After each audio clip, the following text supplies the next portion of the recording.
Merci de nous suivre sur l'ensemble de nos plateformes pour vous informer sur Prestige. Au sommaire de cette édition, 22 nouvelles cantines du marché Moussanté ont été réceptionnées hier par le maire de la commune de Thiès-Est. Ceci fait suite à des promesses électorales des locales de 2022. Dans le Diobass, le maire Alioune Sarr poursuit sa tournée de sensibilisation concernant son fameux projet Diomass Smart City. Il veut matérialiser ce projet dans sa commune. Et puis, dans la zone des Niayes, les agriculteurs ont fait face à la presse pour exprimer leur colère suite à la mévente de leurs produits agricoles. La page de l'actualité nationale avant celle de l'actualité internationale et la page des sports viendra boucler cette édition dans un court instant. Le développement.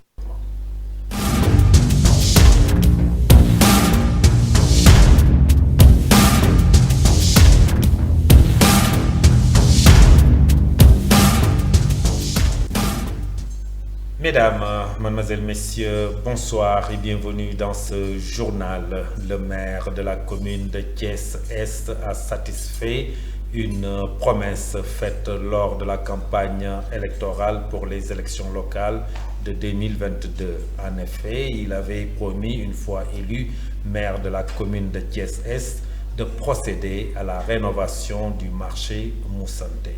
Chose faite car hier, mercredi, Ousmane Diagne a réceptionné 22 nouvelles cantines du dit marché. Il a réitéré sa volonté de continuer à servir les habitants de sa commune pour apaiser leurs difficultés. Maître Ousmane Diagne est au micro de nos reporters Moustapha Mbaye, Ousmane Diallo. Ce projet, nous l'avons pensé lorsque nous sommes venus à Moussanté dans le cadre de la campagne électorale 2022. Le marché, les cantines commençaient à se fissurer et se trouvaient dans un état de développement extrêmement avancé. Donc lorsque nous nous sommes installés, compte tenu des difficultés financières auxquelles la commune était confrontée, nous avions pensé nouer un partenariat public-privé avec l'entreprise FA et les commerçants pour la construction de ces cantines qui se trouve être au nombre de 22 cantines. Donc les travaux sont terminés et aujourd'hui nous en sommes à la phase de réception qui a coïncidé avec la venue de IMSEC qui est venu remettre la deuxième phase des financements qu'il avait commencé à remettre aux populations. Donc nous voudrions au nom des populations de la commune de Thiès-Est encore une fois remercier l'entreprise FA qui depuis le début de notre installation s'est installée à notre côté pour nous accompagner dans le cadre de la construction d'infrastructures, que ce soit des infrastructures scolaires comme à Kabassal et un peu partout à travers les écoles de la commune de Thiès-Est, d'infrastructures sportives comme au champ de course, d'infrastructures sanitaires comme à Fayou, comme à la cité Kër Khadim, comme à Sampaté.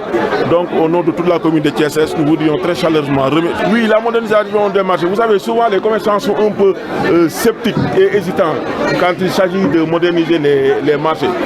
Des croyances qui font que souvent les commerçants ont peur du changement.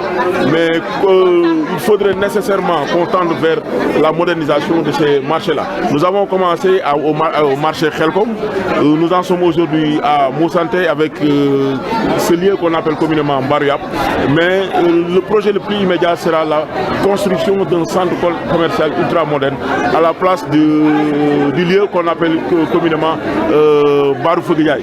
Le projet de construction du centre commercial sera accompagné de l'aménagement de 2 routes en pavé, une qui partira de la mosquée vers le poste de santé de Kër Ablaye, une autre de l'entreprise Pen et Frères sur l'avenue Kër Ablaye. Les travaux, nous sommes en train de discuter et de faire les derniers réglages avec l'entreprise FA et incessamment, Inch'Allah, les travaux vont... Maître Ousmane Diagne, maire de la commune de Thiès-Est, que vous venez de suivre. Cap dans le Diobass où le maire Alioune Sarr poursuit sa tournée de sensibilisation concernant son fameux projet Diomass Smart City qu'il veut matérialiser dans sa commune.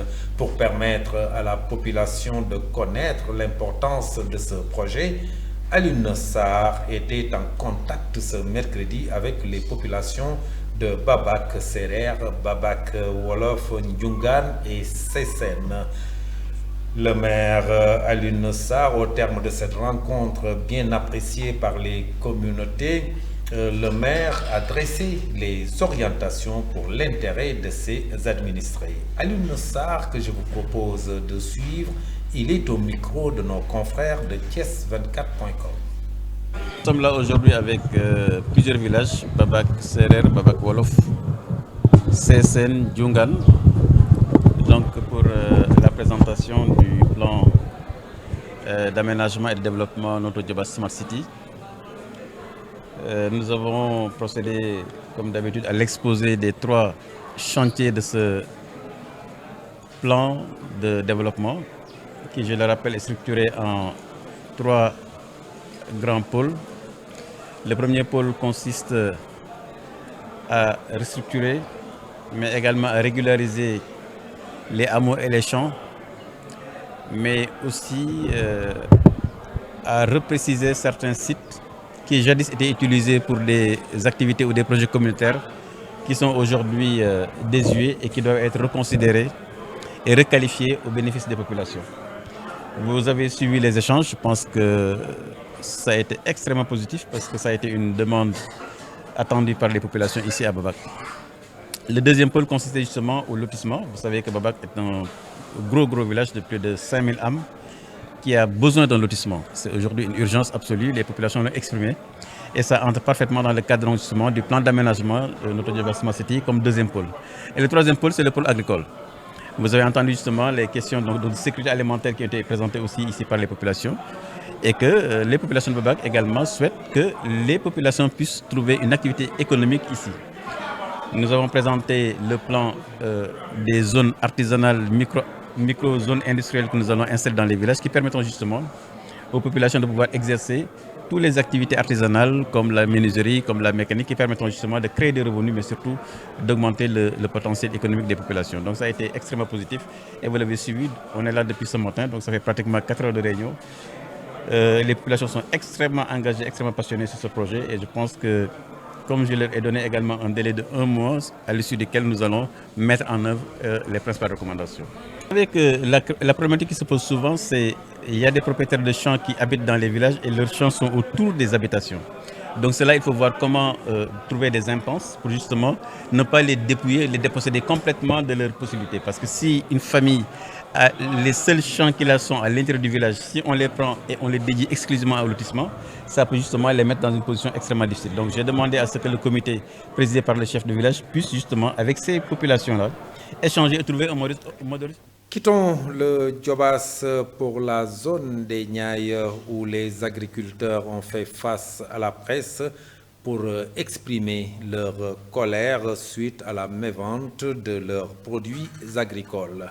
Selon eux, les autorités étatiques, surtout leurs ministres de tutelle, font la sourde oreille à la suite de leurs revendications. Ainsi, ils souhaitent un accompagnement pour pouvoir écouler leurs produits qui périssent de jour en jour. Abdoul Sow a porté leurs paroles. Je vous propose de le suivre. Maintenant, il se trouve que la plupart, comme vous pouvez le constater vous-même, des jeunes qui sont ici sont des entrepreneurs. Donc, ils ont employé des jeunes provenant d'autres localités avec des contrats de 5, 6 à 7 mois. Et il se trouve qu'à l'approche, en tout cas, de la période de Tabaski, vous avez noté donc, la mévente qui s'y est dans cette commune. Donc, alors qu'on est en train de voir des statuts et des publications Facebook disant que le sac d'oignon coûte 3 000, donc, conclusion, le président est en train de travailler. Cette déclaration est une déclaration, en tout cas, fausse. Parce que les vrais, en tout cas, les vrais cultivateurs qui ont donné à cet État ce que l'on appelle la souveraineté alimentaire, souffre depuis belle lurette. Et ce fut le cas de l'année passée, à qui beaucoup d'entre nous ont produit, après ils ont fait la mévente. Cette année-ci, comme vous pouvez aussi le constater, il y a deux variétés, l'oignon blanc tout comme l'oignon rouge. Pas plus tard qu'hier, un de nos compatriotes cultivateurs a vendu des sacs d'oignons à 2500 francs le sac. Ça ne clarifie pas ce que l'on appelle l'autosuffisance alimentaire. Mais je pense que l'État, à travers ces relations partenariales, peut faire de telle sorte que cet oignon-là soit destiné vers l'exportation avec des négociations avec d'autres pays, sur la sous-région particulièrement. Parce que, comme vous le voyez, c'est l'oignon de qualité ici à Diender. Donc nous attendons que l'État puisse aussi déléguer ses pouvoirs ici, à travers l'ARM, qu'ils viennent ici acheter aussi. Puisque l'État n'a pas la vocation d'acheter, mais comme nous sommes dans une situation d'urgence, donc qu'ils sortent des enveloppes pour les donner aux sociétés coopératives pour qu'ils puissent acheter donc, la production au nom des agriculteurs. Mais pour éviter aussi la mévente, parce que un sac d'oignons de 25 kg à 2500 sont des prix dérisoires, c'est la mévente. Kilo 100 francs. Alors que ceci nous permettra de rebondir. Les défis du changement climatique peuvent être relevés par les élus locaux. C'est la conviction de l'ONG Action Solidarité Internationale qui a lancé ce jeudi à Dakar le réseau national des élus locaux pour la justice climatique.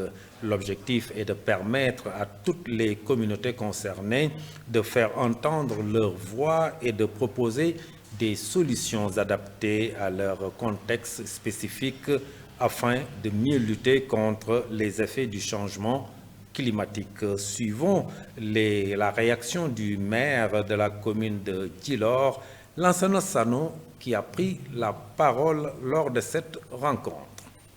Nous sommes les entités qui sont plus proches de la population et c'est à nous de prendre en charge au premier rang les besoins, en tout cas de ces populations-là, en termes de changement climatique et de résilience face au changement climatique.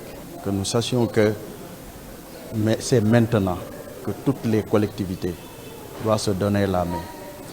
D'abord, tout en sachant que nous sommes tous membres de ce réseau-là, que notre rôle premier est de prendre en charge, en tout cas, ces questions de changement climatique. Et que le réseau en amont, en tout cas, s'ouvrira à nos gouvernants pour l'appui de l'État et nous, on s'occupera de l'opérationnalisation, en tout cas, de la justice sociale, de la justice climatique.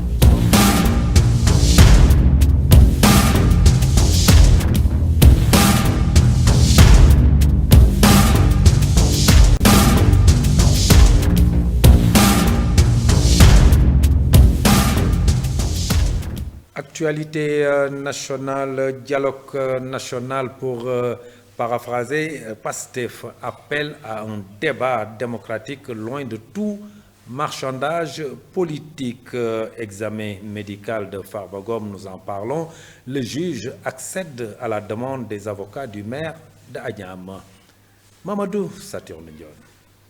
Du nouveau dans l'affaire Farba Ngom, le président du Conseil des juges d'instruction financier a donné une suite favorable à la requête introduite par les avocats du député maire des Agnam. Selon notre source, le magistrat instructeur a commis le professeur Alassane Baye, médecin spécialiste en cardiologie officiant à l'hôpital général Idrissa Pouye, pour procéder à un examen médical, ce afin de constater si l'état de santé de Farba Ngom est compatible avec la vie cardiaque carcérale, une décision qui va à l'encontre de celui du parquet qui avait dans son réquisitoire prononcé le rejet de la demande des avocats du maire des Agnam. L'ONG Jamra, par la voix de Mame Mactar Gueye, a exprimé son mécontentement face au mutisme des autorités après qu'un touriste français ait affirmé avoir séjourné dans l'immeuble effondré d'Ongor à Dakar.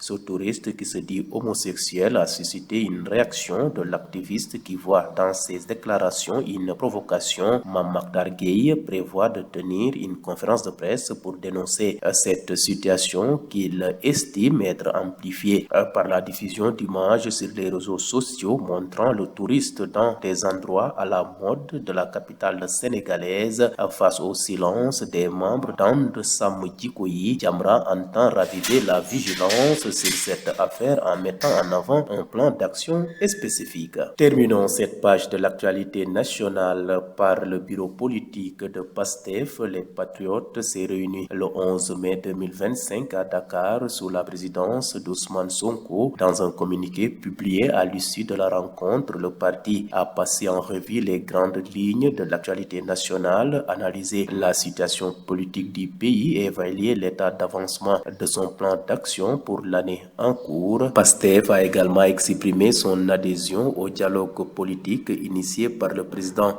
Bassirou Diomaye Faye. Le parti souligne que ce dialogue doit être perçu par l'ensemble des acteurs comme une véritable opportunité de consolidation démocratique sans arrière-pensée électoraliste ni logique de marchandage politique.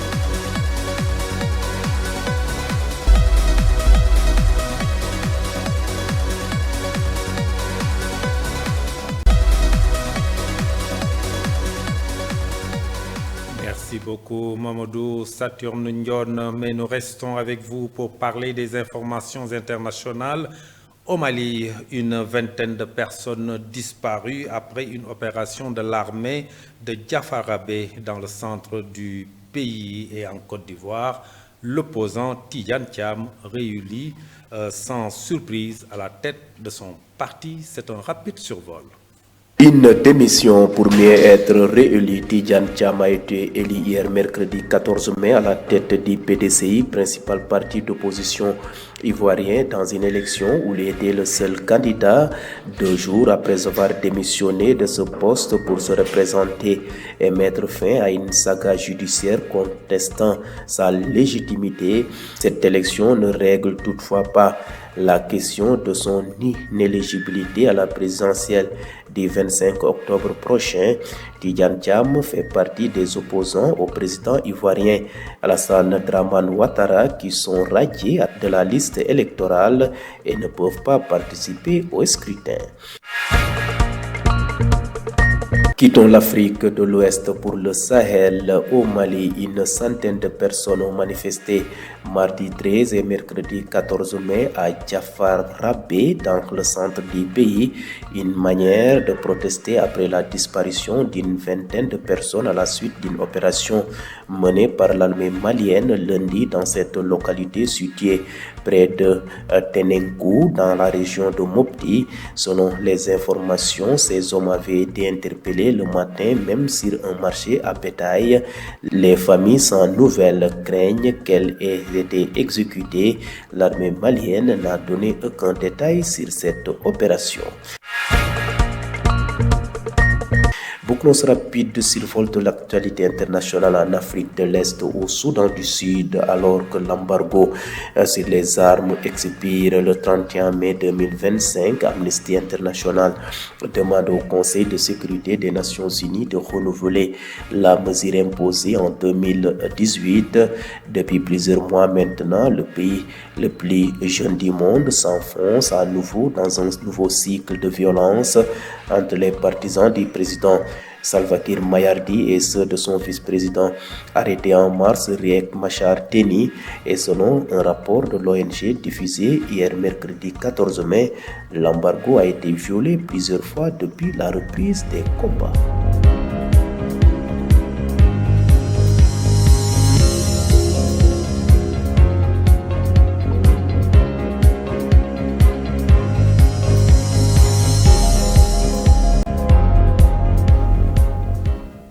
À présent, la page sportive essentiellement du football.